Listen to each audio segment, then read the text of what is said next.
Joining us now, GOP strategist Noel Nikpour and Hari Sevugan, former senior spokesman for the 2008 Obama campaign. And that's the question, right? 80 days in or so here, Hari, and some are saying, hey, this is the best week so far for this president. The previous days, not so successful. What do you say? Yeah, well, let's recap the week. We had a jobs report that was the worst that we've seen in nearly a year, one of the worst that we've had in the last 3 years, that underperformed by about 100,000 jobs. The president's senior advisor was kicked off the National Security Council, and that advisor and his son-in-law are in a feud that's ripping apart the administration. Only in the child standard that the media affords Donald Trump is this a successful week. The media affords that is what you're saying. It's let's not bring that in, Hari. That's a different conversation here. Noel, your thought on this as we look at this? Hari's basically saying, no, this is not a good week for him. Is this the best week for this president so far? Given his yeah, go ahead. Well, Richard, I mean, I knew my counterpart would have a very negative spin, and it was very depressing if I were to listen to that.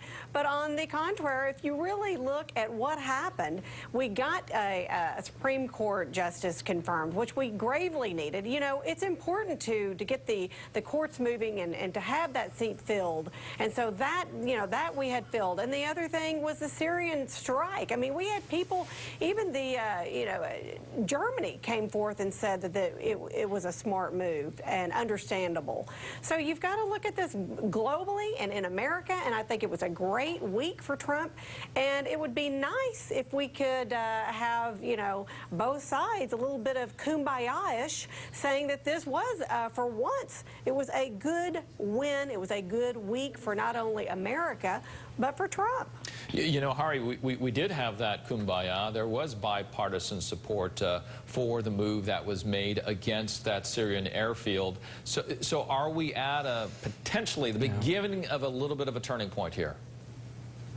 Well, listen, even if you agree with the notion that we need regime change in Syria, which frankly I do, it has to be part of a comprehensive strategy.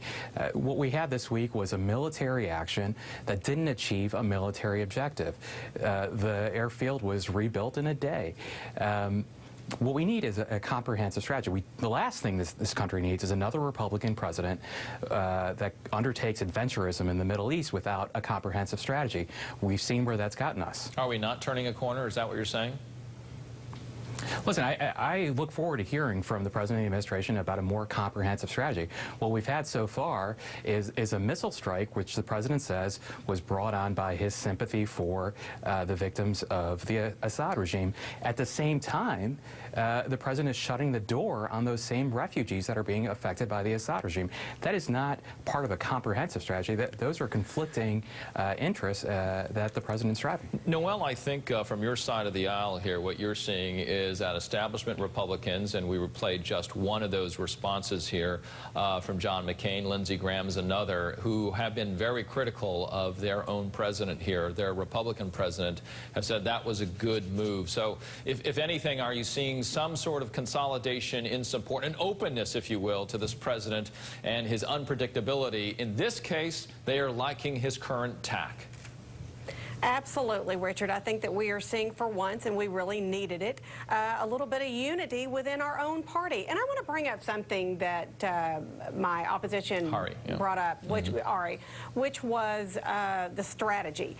And you know what? I used to work for Rudy Giuliani, and one of the things that he used to say kind of on a stump speech was the fact that, you know, sometimes we don't need to let the entire world know our strategy. I mean, I really think that some things need to be kept in the dark just a little bit. I don't really think that he needed to let the whole world, we're going to do this at this time, we're going to do this at this time. I really think that some of this needs to, you know, some of the details of a strategy, and I'm sure Donald Trump did have some sort of a strategy. I don't think he woke up and decided, let's just do this. Well, that's what he's saying is why he does things the way he does. Hari, I want to go back to what you said here quickly. This idea of K.T. McFarland, the news today, stepping away again from the National Security Council. We also have Steve Bannon also being removed. Is this better for the country? It depends on who they're replaced with. I mean, they shouldn't have been in there in all the first things being place. equal, Hari. Yeah, all things being equal, I mean, here's the thing, Richard. We are confusing decisiveness with impulsiveness, and that's what we've gotten from the Trump administration, is impulsive decisions, whether it's in staffing or in their attitude towards regime change and military strikes.